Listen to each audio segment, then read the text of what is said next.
এই যে তুই কি আম্মু এই ওই সাইডে গেছে গা তারপরে এই সাইডে আস্তে আস্তে রাস্তা বের করে ফেলাইবো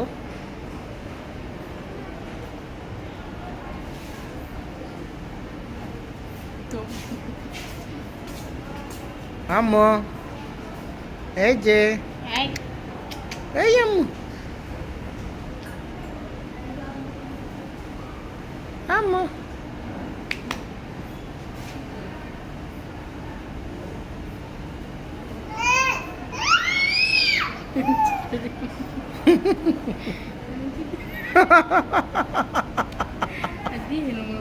রডটা না থাকলে আইতে পারতো রডটার কারণে না না নিচে ওই যে আটকে গেছে নাইলে তো বসতে পারলে হামাগুড়িটা বেড়ে যেত